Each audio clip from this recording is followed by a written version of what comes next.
السلام علیکم ورحمۃ اللہ تعالی وبرکاتہ۔ نحمده ونصلي ونسلم على رسوله الكريم، اما بعد فاعوذ باللہ من الشیطان الرجیم، بسم اللہ الرحمن الرحیم۔ ان اللہ وملائکته یصلون علی النبی یا ایہا الذین آمنوا صلوا علیہ وسلموا تسلیما۔ اللہم صل علی سیدنا ومولانا محمد معدن الجود والکرم وآلہ الکرام وابنہ الکریم وبارک وسلم صلاۃ وسلام علیک یا رسول اللہ صلی اللہ تعالی علیہ وسلم۔ عزیزان ملت اسلامیہ، اس سے پہلے قرآن شریف کی تلاوت کرنے اور قرآن کو پڑھانے کے فضائل بیان کیے گئے، اور قرآن کو حفظ کرنے کے یعنی زبانی یاد کرنے کے فضائل بھی بیان کیے گئے۔ اب یہاں پر قرآن مجید کی تلاوت کے آداب بیان کیے جا رہے ہیں۔ جب بھی قرآن مجید کی تلاوت کی جائے تو اس سے پہلے ان آداب اور شرعی احکام کا لحاظ رکھا جائے۔ پہلا ادب یہ ہے کہ قرآن مجید دیکھ کر پڑھنا زبانی پڑھنے سے افضل ہے۔ یہ پڑھنا بھی ہے اور دیکھنا بھی ہے اور ہاتھ سے اس کا چھونا بھی ہے، اور یہ ساری چیزیں عبادت، یعنی قرآن کو دیکھنا بھی عبادت ہے، اس کو چھونا بھی عبادت ہے اور پڑھنا بھی عبادت۔ اور دیکھ کر پڑھیں گے تو ظاہر سی بات ہے قرآن شریف ہاتھ میں بھی ہوگا تو دیکھنا بھی پایا جائے گا اور چھونا بھی پایا جائے گا اور پڑھنا بھی پایا جائے گا، تو یہ ساری چیزوں کا ثواب مل جائے گا۔ لیکن اب اس کا یہ مطلب نہیں ہے کہ زبانی پڑھنا ہی چھوڑ دیں۔ خاص طور پر وہ لوگ جو حفظ کرنا چاہتے ہیں، جو زبانی طور پر قرآن کو یاد کرنا چاہتے ہیں، تو ظاہر سی بات ہے ان کو تو بغیر دیکھے پڑھنا ہی پڑے گا۔ چند مرتبہ شروع میں دیکھ کر پڑھیں گے، پھر ان کو زبانی قرآن شریف کو بند کر کے پڑھنا ہی پڑے گا، تبھی وہ یاد ہوگا۔ اور یاد کرنے کے، حفظ کرنے کے الگ فضائل ہیں جو اس سے پہلے بیان ہوئے، قرآن مجید کو یاد کرنے کے اور حفظ کرنے کے فضائل۔ جو اس سے پہلے ایک حدیث پاک بیان کی گئی تھی کہ قرآن مجید کو یاد کرنے والا، یعنی قرآن مجید جس کو یاد ہوگا، جنت میں اس کو حکم ہوگا کہ قرآن کی آیتیں پڑھتا چلا جا اور ہر آیت پر اس کا ایک درجہ بلند کر دیا جائے گا۔ تو کیا مطلب ہوا؟ وہاں پر یہ کتابی شکل میں قرآن مجید موجود نہیں ہوگا جنت میں، وہاں پر اپنی یادداشت کے مطابق پڑھنا پڑے گا۔ جس نے جتنا دنیا میں یاد کیا ہوگا قرآن مجید اور یاد رکھا ہوگا، وہ اتنا ہی پڑھ پائے گا جتنی آیتیں یاد ہوگی۔ تو اگر مان لیجئے کہ کسی کو 100 آیتیں یاد ہیں تو 100 درجے بلند ہو جائیں گے، کسی کو 200 آیتیں یاد ہیں تو 200 درجے بلند ہو جائیں گے۔ اور سوچئے جس کو پورا قرآن مجید یاد ہے وہ کتنی بلندی پر پہنچ جائے گا قرآن پڑھتے پڑھتے۔ تو یہ فضیلت ہے قرآن کو یاد کرنے کی۔ بہرحال دیکھ کر پڑھنا افضل ہے اس اعتبار سے کہ اس میں دیکھنے کا بھی ثواب ہے اور قرآن مجید کو چھونے کا بھی ثواب ہے۔ دوسرا ادب، مستحب یہ ہے کہ باوضو قبلہ رو اچھے کپڑے پہن کر تلاوت کریں، قبلے کی طرف چہرہ کر کے اچھے کپڑے پہن کر۔ یہ بھی آداب میں سے بعض لوگوں کو دیکھا جاتا ہے کہ لنگی بنیان میں ہی قرآن شریف کی تلاوت کرنا شروع کر دیتے ہیں، یا غیر مناسب کپڑے، میلے کچیلے کپڑے، کام دھندے والے کپڑے پہن کر وہ اسی میں تلاوت کرنا شروع کر دیتے ہیں۔ یہ تلاوت کے آداب کے خلاف ہے۔ کپڑے جو ہے وہ اچھے صاف ستھرے ہونے چاہیے، یہ تلاوت کے آداب میں سے۔ اور تلاوت کے شروع میں اعوذ پڑھنا مستحب ہے، یعنی اعوذ باللہ من الشیطان الرجیم۔ جب بھی تلاوت شروع کریں، کہیں سے بھی شروع کریں تو اعوذ پڑھنا یہ مستحب ہے۔ اور سورت کی ابتدا میں بسم اللہ پڑھنا سنت ہے، جہاں سے سورت شروع ہو رہی ہو، چاہے ہم نے قرات وہیں سے شروع کی ہو یا ہم پڑھ رہے تھے اور درمیان میں کوئی سورت آ گئی تو بسم اللہ پڑھنا سنت ہے۔ اور اگر سورت سے شروع نہیں کر رہے ہیں تو وہاں پر بسم اللہ پڑھنا مستحب ہے۔ جیسے بیچ میں سے کہیں سے شروع کر دیا، سورت وہاں سے شروع نہیں ہو رہی ہے تو وہاں بسم اللہ پڑھنا مستحب ہے۔ تیسرے نمبر پر قرآن مجید کو نہایت اچھی آواز سے پڑھنا چاہیے، اور اگر پڑھنے والے کی آواز اچھی نہ ہو تو اچھی آواز بنانے کی کوشش کریں۔ لحن کے ساتھ پڑھنا کہ حروف میں کمی بیشی ہو جائے، حروف کم یا زیادہ ہو جائیں، جیسے گانے والے کیا کرتے ہیں، وہ گانوں میں اپنا ان کا پیچ و خم رہتا ہے، وہ جہاں کھینچنا نہیں ہوتا وہاں بھی کھینچ دیتے ہیں، اور جہاں کھینچنا ہوتا ہے وہاں بغیر کھینچے پڑھ دیتے ہیں، تو یہ ناجائز ہے۔ قرآن مجید کے اندر یہ نہیں ہو سکتا، یعنی گانے کی طرح، گانے کے انداز میں قرآن مجید کو نہیں پڑھنا چاہیے۔ ہاں اچھا لہجہ بنانے کی کوشش کرنی چاہیے، اچھی آواز بنانے کی کوشش کرنی چاہیے، لیکن جو قرآن کے قواعد ہے، تجوید کے مطابق قرآن مجید کو پڑھنا یہ ضروری ہے۔ اور لہجہ بنانے کے چکر میں اور اچھی طرز بنانے کے چکر میں قرآن مجید اگر غلط ہو گیا، اس کا پڑھنا غلط ہو گیا تو یہ جائز نہیں ہے، تو اس بات کا بھی لحاظ رہنا چاہیے۔ چوتھے نمبر پر لیٹ کر قرآن مجید پڑھنے میں حرج نہیں ہے، جبکہ پاؤں سمٹے ہوں، لیٹا ہوا ہے پاؤں کو ایسے موڑ دیا لیٹے لیٹے ہی، تو قرآن مجید، اب پاؤں سیدھے ہیں، اگر لیٹا ہوا ہے پاؤں سیدھے، تو پھر قرآن مجید پڑھنا یہ مناسب نہیں ہے. پاؤں سیمٹے ہوں تو پڑھ سکتا ہے، اور منہ کھلا ہونا چاہیے، یعنی چہرہ کھلا ہوا ہونا چاہیے. چادر وغیرہ سر پہ ایسے اوڑے ہوئے ہو تو قرآن مجید نہیں پڑھنا چاہیے. اگر سوتے ہوئے قرآن مجید پڑھنا چاہتے ہیں تو ان آداب کا خیال رکھیں، پاؤں کو سمیٹ لے، چہرہ کھول دے اور پھر پڑھے. بعض اوقات ہوتا ہے کہ کچھ وظائف بتائے جاتے ہیں، کچھ صورتیں ایسی بتائی جاتی ہیں جو رات میں بستر پر جانے کے بعد پڑھنے کے لیے کہا جاتا ہے. تو اس میں بھی تو بہتر یہی ہے کہ بستر پر گئے، اب سونے والے ہیں، تو بیٹھے بیٹھے قرآن مجید کی وہ بھی جو صورتیں پڑھنے کے لیے کہی گئی وہ بیٹھے بیٹھے پڑھ لے، پھر فوراً سو جائے کچھ بھی کلام کیے بغیر. اور اگر لیٹے لیٹے ہی پڑھنا چاہتا ہے تو اس طرح پڑھے، چہرہ کھلا ہوا رکھے، پاؤں کو سمیٹ لے. یوں ہی چلنے اور کام کرنے کی حالت میں بھی تلاوت جائز ہے، جبکہ دل نہ بٹے ورنہ مکروہ ہے. اب کام کرتے کرتے تلاوت کر رہا ہے، تلاوت کی طرف ذہن ہی نہیں ہے، ظاہر سی بات ادھر اگر دھیان نہیں ہوگا تو پڑھنے میں غلطی ہو سکتی ہے.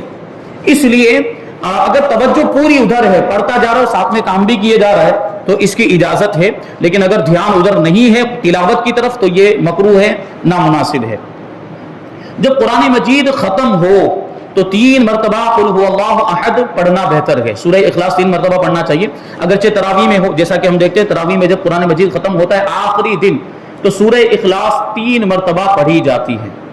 البتہ اگر فرض نماز میں ختم کرے، جیسے عام طور پر بعض ائمہ ہوتے ہیں جو فرض نمازوں میں یعنی جہری نمازوں میں جن میں بلند آواز سے قرات کی جاتی ہے اس میں ترتیب کے ساتھ قرآن شریف پڑھتے ہیں، ایک طرف سے قرآن شریف پڑھتے ہیں. غالباً ہمارے امام صاحب بھی قرآن شریف پڑھتے ہیں ترتیب کے ساتھ، یہ اچھی بات ہے. دیکھیے تراویح میں تو ہم قرآن شریف سنتے ہیں تو وہاں تو سننے کا ثواب ملتا ہے، اور یہاں ہم فرض نمازوں کے اندر بھی قرآن شریف سنتے ہیں تو اس کا بھی ثواب ملتا ہے ہمیں. تو اگر فرض نماز میں قرآن ختم کر رہے ہوں تو پھر وہاں پر 3 مرتبہ سورہ اخلاص نہیں پڑھنی، بلکہ فرض نماز میں ایک ہی مرتبہ پڑھنی ہے جب ختم ہوگا تو، کیونکہ فرض نماز کے اندر ایک ہی سورت کی تکرار کرنا مکروہ ہے.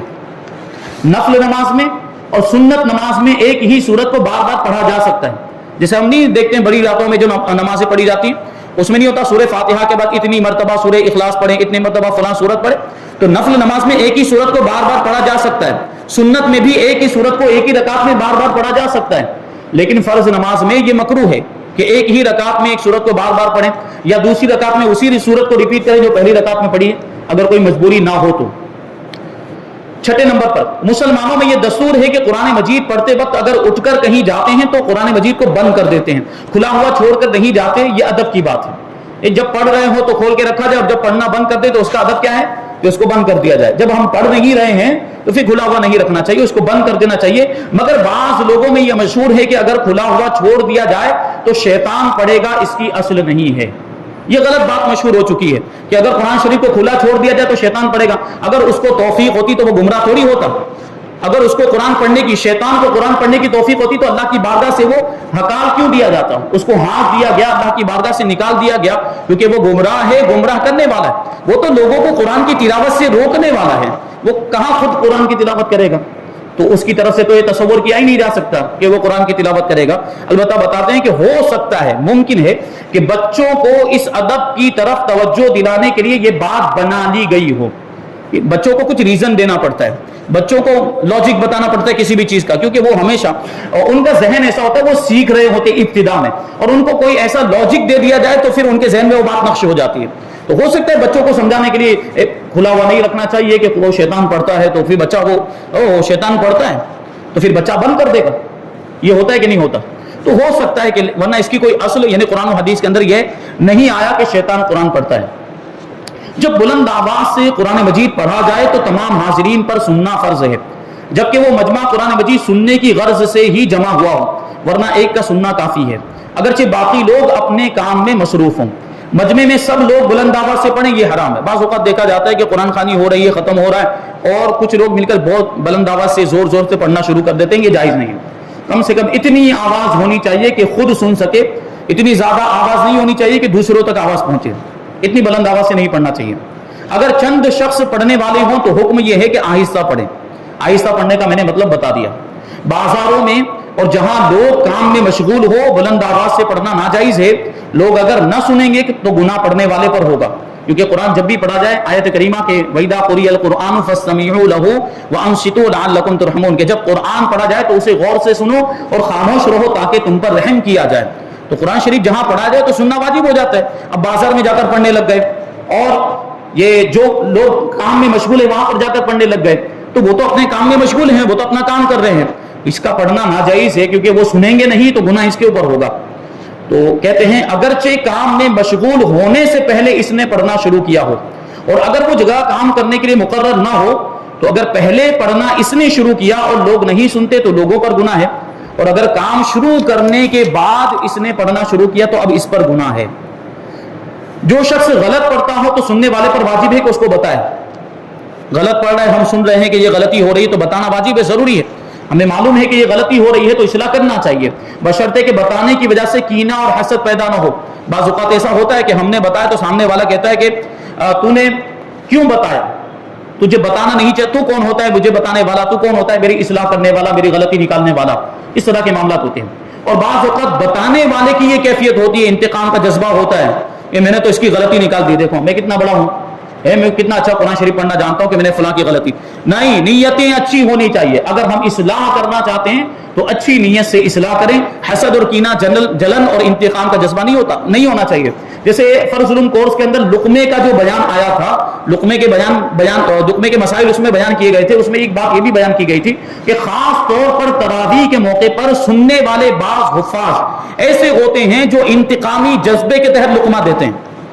جیسے انہوں نے پہلے پڑھائی تراویح، کچھ رکعتیں، کچھ تراویح پڑھائی، اس میں ان کو 2-4 لقمے گر گئے، تو اب وہ کیا کرتے ہیں، جب ان کی باری آتی سننے کی اور دوسرے حافظ کی پڑھنے کی باری آتی تو زبردستی لقمہ دیتے ہیں، غلطی نہیں ہوتی تب بھی لقمہ دیتے ہیں، یہ حرام فرمایا گیا، اس کی اجازت نہیں ہے، حرام ہے اس طرح لقمہ دینا یا پریشان کرنے کی نیت سے۔ بعض لوگ ہوتے ہیں، بعض حفاظ ایسے ہوتے ہیں نا اپنا حفظ جتانے کے لیے، دیکھو مجھے کتنا پکا یاد ہے، یہ جتانے کے لیے لقمہ زبردستی لقمہ دیتے ہیں، لقمے کی ضرورت نہیں ہوتی پھر بھی، اور پریشان کرنا مقصد ہوتا ہے، یہ بھی حرام ہے، اس کی بھی ہرگز اجازت نہیں ہے۔ اسی طرح اگر کسی کا مصحف شریف اپنے پاس عاریتن ہو، یعنی کسی کے پاس سے ہم نے پڑھنے کے لیے قرآن شریف لیا اور اس میں کوئی کتابت کی غلطی دیکھی، زبر زیر پیش کی غلطی ہم نے، بعض اوقات ایسا ہوتا ہے چھپنے میں غلطی ہو جاتی ہے، زبر کی جگہ پہ زیر، زیر کی جگہ پہ پیش، یا جو ہے کہ چھپائی میں وہ چھپنے میں آتا نہیں ہے، زیر وہاں ہونا چاہیے لیکن وہ چھپائی میں اس میں آیا نہیں ہوتا ہے، زیر وہاں پہ ہوتا ہی نہیں ہے، یا زبر نہیں ہوتا، پیش نہیں ہوتا، تو اس غلطی کو بتا دینا واجب ہے، یعنی جس کا وہ مصحف ہے، ہم اصلاح نہیں کر سکتے، ہم اس میں قلم نہیں چلا سکتے، لیکن جا کر، کیونکہ عاریتن لیا ہے ہم نے، پڑھنے کے لیے لیا، اس میں کچھ لکھنے کی ہمیں اجازت نہیں ہوتی، ہاں اگر اس کی طرف سے اجازت ہے کہ اگر آپ کوئی غلطی دیکھیں تو اصلاح کر سکتے ہیں تو پھر اس میں وہ قلم چلا کے آپ اصلاح کر سکتے ہیں، لیکن اگر اجازت نہیں ہے اور عام طور پر نہیں ہوتی ہے تو ایسی صورت میں جس کا وہ مصحف ہے، کتابی شکل میں جو قرآن مجید ہے، اس کو جا کر بتانا واجب ہوگا کہ یہ آپ کا جو مصحف شریف ہے اس میں یہ غلطی مجھے ملی ہے، آپ اس کو سدھار لیں، یہ بتانا ضروری، ورنہ کیا ہوگا، وہی غلط پڑھا جاتا رہے گا۔ تو ہماری ذمہ داری، ہم نے دیکھا ہے کہ یہ غلطی ہے تو بتانا ضروری ہے۔ اب آگے جو قرآن مجید کو جمع کرنے کی تاریخ بیان کی جا رہی ہے کہ قرآن مجید جمع کیسے ہوا، تو حقیقی طور پر قرآن عظیم کو جمع کرنے والی ذات اللہ تبارک و تعالیٰ کی ہے۔ اللہ تبارک و تعالیٰ ارشاد فرماتا ہے اِنَّ عَلَيْنَا جَمْعَهُ وَقُرْآنَهُ، بے شک اس کا جمع کرنا یعنی قرآن کا جمع کرنا اور اس کا پڑھنا ہمارے ذمے ہے۔ حضور پاک صلی اللہ علیہ وسلم جب ابتدا میں قرآن مجید نازل ہوتا تھا تو قرآن مجید کو یاد کرنے کے لیے حضرت جبریل کے ساتھ جلدی جلدی پڑھنے لگ جاتے تھے، جیسے حضرت جبریل ادھر پڑھ رہے ہیں اور حضور اس کو ساتھ ہی ساتھ دہرانے لگ جاتے تاکہ اس کو یاد کریں، کیونکہ حضور کو ذمہ داری کا احساس تھا کہ یہ اللہ کا پیغام ہے اور لوگوں تک پہنچانا ضروری ہے، اگر مجھے یاد نہ ہو سکا، کوئی ایک لفظ رہ گیا، کوئی ایک آیت رہ گئی تو اللہ کا پیغام پورے طور پر پہنچ نہیں پائے گا، اس لیے حضور جلدی جلدی تلاوت کرتے تھے، حضرت جبریل کے ساتھ ساتھ پڑھنے لگ جاتے تھے، تو اللہ تبارک و تعالیٰ کو حضور کا یہ تکلیف میں پڑھنا گوارا نہ ہوا، اور ارشاد فرمایا لا تحرک لسانک لتعجل بہ، اے محبوب آپ قرآن مجید کو جلدی یاد کرنے کے لیے اپنی زبان کو حرکت نہ دیں، بے شک اس کا جمع کرنا اور اس کا پڑھنا ہم نے اپنے ذمہ کرم پر لے لیا ہے کہ اگر آپ جلدی جلدی یاد نہیں بھی کریں گے تو آپ کے سینے میں محفوظ کر دیا جائے گا اور صحیح طور پر یہ قرآن مجید لوگوں تک پہنچ جائے گا۔ حضور سید المرسلین صلی اللہ علیہ وسلم نے اپنے مقدس زمانے میں اللہ تعالیٰ کے حکم سے حضرت جبریل علیہ السلام کے بیان کے مطابق قرآن مجید کو لوح محفوظ کی ترتیب کے مطابق صحابہ کرام کو بیان فرمایا، اور اس کی صورت یہ تھی کہ قرآن مجید 23 سال کے عرصے میں حالات اور واقعات کے حساب سے جدا جدا آیتیں ہو کر نازل ہوا، کسی سورت کی کچھ آیتیں نازل ہوتی، پھر دوسری سورت کی کچھ آیتیں اترتی، پھر پہلی سورت کی آیتیں نازل ہوتی، حضور پنو صلی اللہ علیہ وسلم ہر بار ارشاد فرماتے کہ یہ آیتیں فلاں سورت کی ہے، لہٰذا اسے فلاں آیت کے بعد فلاں آیت سے پہلے رکھ دیا جائے، یعنی حضور نے ساری ترتیب بتائی یہ ترتیب تو حضور کے زمانے سے ہی ہو چکی. یہ کون سی سورت کی آیت ہے اور یہ آیت جو ابھی نازل ہوئی ہے اس کو کون سی آیت کے پہلے رکھنا ہے, کون سی آیت کے بعد میں رکھنا ہے, کون سی سورت میں رکھنا ہے, کون سے پارے میں, پاروں کی ترتیب تو بعد میں ہوئی ہے لیکن سورتیں یہ حضور کے زمانے میں مقرر ہو چکی تھی. تو یہ ترتیب ہے. چنانچہ وہ آیتیں اسی صورت میں اور اسی جگہ پر رکھ دی جاتی جو حضور نے بتایا ہوتا. اسی ترتیب کے مطابق حضور اقدس صلی اللہ علیہ وسلم اور آپ سے سن کر صحابہ کرام رضی اللہ تعالی عنہم نماز میں اور تلاوت کے دوران قرآن مجید پڑھتے تھے. جتنا بھی نازل ہوا ہوتا وہ صورتوں کی ترتیب کے حساب سے, آیتوں کی ترتیب کے حساب سے جو حضور نے بتایا اس کے مطابق صحابہ کرام بھی تلاوت کیا کرتے تھے. اس دور میں سارا قرآن عظیم کتابی شکل میں ایک جگہ پر جمع نہیں تھا بلکہ صحابہ کرام کے سینوں میں محفوظ تھا. یاد کیا ہوا تو صحابہ کرام نے کتابی شکل میں کہیں پر لکھا ہوا نہیں تھا, اور متفرق کاغذوں, پتھر کی تختیوں, بکری دمبے کی کھالوں, اونٹوں کے شانوں اور پسلیوں کی ہڈیوں وغیرہ پر لکھا ہوا تھا. جیسا جس کو موقع ملتا صحابہ کرام جیسے آیتیں سنتے تھے ان کو جو بھی چیز ملتی تھی, جیسے وہ چمڑا تھا اس کو دباغت دینے کے بعد, پکا لینے کے بعد اس پر لکھ لیا کرتے تھے, کاغذ پر لکھ لیا کرتے تھے, پتھر کی تختیوں پر لکھ لیا کرتے تھے, اونٹ کے شانوں کی ہڈی جو چوڑی ہڈی ہوتی ہے اس پر لکھ لیا کرتے تھے, پسلیوں کی ہڈی جو ہوتی اونٹ کی اس پر لکھ لیا کرتے. تو یہ متفرق اکثر یہ جو صحابہ کرام تھے ان کے پاس کچھ نہ کچھ لکھا ہوا تھا, لیکن پورا قرآن مجید ایک ساتھ میں کسی کے پاس لکھا ہوا موجود نہیں تھا. جب حضرت صدیق اکبر رضی اللہ تعالیٰ عنہ کے زمانے میں نبوت کے جھوٹے دعوے دار ملعون مسیلمہ کذاب سے جنگ ہوئی تو اس میں بہت سارے حفاظ صحابہ کرام شہید ہو گئے جنہیں قرآن مجید پورا یاد تھا. امیر المؤمنین حضرت عمر فاروق رضی اللہ تعالیٰ عنہ نے خلیفہ اول حضرت ابوبکر صدیق رضی اللہ تعالیٰ عنہ کی بارگاہ میں حاضر ہو کر گزارش کی کہ اس لڑائی میں بہت سے وہ صحابہ کرام شہید ہو گئے ہیں جن کے سینوں میں قرآن مجید محفوظ تھا. اگر اسی طرح جہادوں میں, جنگوں میں حفاظ صحابہ کرام شہید ہوتے گئے اور قرآن عظیم کو ایک جگہ پر جمع نہ کیا گیا تو قرآن مجید کا بہت سا حصہ مسلمانوں کے ہاتھ سے جاتے رہنے کا اندیشہ ہے. یہ اس زمانے میں لکھا ہوا تو موجود نہیں تھا, حافظوں کے سینوں میں محفوظ تھا. اگر حفاظ صحابہ کرام شہید ہوتے جاتے تو ان کے ساتھ ساتھ قرآن کی وہ آیتیں بھی چلی جاتی جو ان کے سینوں میں محفوظ ہے. تو میری رائے, حضرت فاروق اعظم کہتے ہیں کہ میری رائے یہ ہے کہ آپ اس بات کا حکم دیں کہ قرآن مجید کی سب صورتیں ایک جگہ پر جمع کر لی جائیں. حضرت ابوبکر صدیق رضی اللہ تعالیٰ عنہ نے فرمایا کہ جو کام حضور اقدس صلی اللہ علیہ وسلم نے نہ کیا وہ ہم کیسے کریں. وہ صحابہ کرام تھے اور حضرت ابوبکر صدیق رضی اللہ تعالیٰ عنہ نے یہ دیکھا کہ اگر یہ چیز ضروری ہوتی جمع کرنا کتابی شکل میں تو حضور خود فرما دیتے, حضور خود حکم دے دیتے کہ ایک جگہ پہ کتابی شکل میں جمع کر دیا جائے. تو حضرت ابوبکر نے اسی لیے یہ فرمایا کہ ہم وہ کام کیسے کر سکتے ہیں جو حضور نے نہیں کیا. حضرت فاروق اعظم رضی اللہ تعالیٰ عنہ نے عرض کیا کہ اگرچہ حضور کنو صلی اللہ علیہ وسلم نے یہ کام نہ کیا لیکن خدا کی قسم یہ کام بھلائی کا کام ہے. آخر کار حضرت ابوبکر صدیق رضی اللہ تعالیٰ عنہ کو ان کی رائے پسند آ گئی اور آپ رضی اللہ تعالیٰ عنہ نے حضرت زید ابن ثابت انصاری اور دیگر حفاظ صحابہ کرام رضی اللہ تعالیٰ عنہم کو اس عظیم اور اہم ترین کام کا حکم دیا اور کچھ ہی عرصے میں الحمدللہ سارا قرآن عظیم ایک جگہ پر جمع ہو گیا. ہر سورت ایک جدا صحیفے میں تھی, یعنی ہر سورت گویا کہ ایک رسالے کی شکل میں, ایک چھوٹی کتاب کی شکل میں موجود تھی. اس طرح قرآن کو جمع کیا گیا تھا اور وہ صحیفے حضرت ابوبکر صدیق رضی اللہ تعالیٰ عنہ کی زندگی تک آپ رضی اللہ تعالیٰ عنہ کے پاس رہے. خلیفہ تھے تو انہوں نے اپنے پاس اس کو محفوظ رکھا اور ان کے بعد امیر المؤمنین حضرت عمر فاروق اعظم رضی اللہ تعالیٰ عنہ اور ان کے بعد ام المؤمنین حضرت حفصہ رضی اللہ تعالیٰ عنہ کے پاس رہے. حضرت حفصہ رضی اللہ تعالیٰ عنہ یہ حضرت فاروق اعظم کی بیٹی حضور پاک صلی اللہ علیہ وسلم کی زوجہ محترمہ, ان کے پاس وہ صحیفے تھے. عرب میں چونکہ بہت سارے قبیلے رہتے تھے اور ہر قوم اور قبیلے کی زبان کے بعض الفاظ کا تلفظ اور لہجے مختلف تھے. جیسے کہ ہم خود دیکھتے ہیں کہ سورت والے الگ انداز میں گفتگو کرتے ہیں, وہ زبان تو ہندی ہی ہے لیکن اگر یہی زبان اگر ہم دیکھیں احمد آباد والے بولیں تو اس کا انداز کچھ الگ ہوتا ہے, کچھ الفاظ الگ ہوتے ہیں, لہجہ الگ ہوتا ہے, تلفظ الگ ہوتا ہے. گجراتی زبان ہی کو لے لیں کہ سورت میں گجراتی زبان الگ انداز میں بولی جاتی, لہجہ الگ ہوتا ہے, کچھ الفاظ کا تلفظ الگ ہوتا ہے. لیکن اگر ہم بھروچ میں چلے جائیں تو بھروچ کے جو لوگ ہیں وہ الگ انداز میں گجراتی بولتے ہیں, ان بعض الفاظ کا تلفظ الگ ہوتا ہے, ان کا لہجہ الگ ہوتا ہے. تو جگہ کی وجہ سے, قبیلے اور خاندان کی وجہ سے زبانیں بدل جایا کرتی, لہجے بدل جایا کرتے ہیں اور تلفظ کا انداز بھی بدل جایا کرتا ہے. اور حضور صلی اللہ علیہ وسلم کے مقدس زمانے میں قرآن مجید جو ہے نیا نازل ہوا تھا اور ہر قوم اور قبیلے کو اپنے مادری لہجے اور پرانی عادات کو یکدم بدلنا دشوار تھا. جس چیز کی عادت پڑ جاتی نا وہ تو عادت سے نکالنا مشکل ہوتا ہے. تو وہ لوگ اپنی زبان بولتے تھے، قبیلے کی زبان، اور اپنے لہجے میں بات کرتے تھے، اپنے تلفظ میں بات کرتے تھے، تو ان کے لیے قریش کے لہجے، کیونکہ قرآن جو ہے وہ قریش کی زبان میں نازل ہوا ہے. حضور پاک صلی اللہ علیہ وسلم کا قبیلہ کون سا؟ قریش. قرآن مجید قریش کی زبان میں نازل ہوا، تو اب جو دوسرے قبیلے والے تھے ان کے لیے تھوڑا مشکل ہوتا تھا قریش کی زبان میں اور ان کے لہجے میں، ان کے تلفظ میں قرآن کو پڑھنا تھوڑا مشکل ہو رہا تھا. تو اس لیے اللہ تعالیٰ کے حکم سے ان پر یہ آسانی فرما دی گئی کہ عرب میں رہنے والی ہر قوم اپنی طرز و لہجے میں قرآن مجید کی قراءت کرے. اسی وجہ سے تو وہ 7 قراءتیں ہو گئی. قراءت سبا جن کو کہا جاتا ہے، 7 قراءتیں اسی طرح ہوئی ہیں. وہ مختلف قبیلے کے لوگوں کو پڑھنے کی اجازت، وہ اب اپنے لہجے میں پڑھ رہے ہیں، تھوڑا سا تلفظ الگ ہے، تھوڑا سا لہجہ الگ ہے، انداز الگ ہے. تو یہ 7 قراءتیں اس طرح ہوئی. اگرچہ قرآن مجید لغت قریش میں نازل ہوا تھا، زمانہ نبوت کے بعد چند مختلف قوموں کے بعض افراد کے ذہنوں میں یہ بات جم گئی کہ جس لہجے اور لغت میں ہم پڑھتے ہیں اسی میں قرآن مجید نازل ہوا. اب ہر قبیلے والا یہی دعویٰ کرتا ہے کہ ہمارے قبیلے کی زبان میں قرآن نازل ہوا ہے، ہمارے لہجے میں قرآن نازل ہوا، کیونکہ یہ بڑے شرف کی بات تھی، بڑی سعادت کی بات تھی. اگر یہ بات ثابت ہو جاتی کہ ہمارے قبیلے کے لہجے میں اور ہمارے قبیلے کی زبان میں قرآن نازل ہوا تو کتنی بڑی بات تھی یہ. تو ہر قبیلے والا یہی دعویٰ کر رہا تھا کہ ہمارے قبیلے کی زبان میں اور لہجے میں قرآن نازل ہوا. اس طرح کوئی کہنے لگا کہ قرآن اس لہجے میں ہے اور کوئی کہنے لگا کہ نہیں بلکہ دوسرے لہجے میں ہے.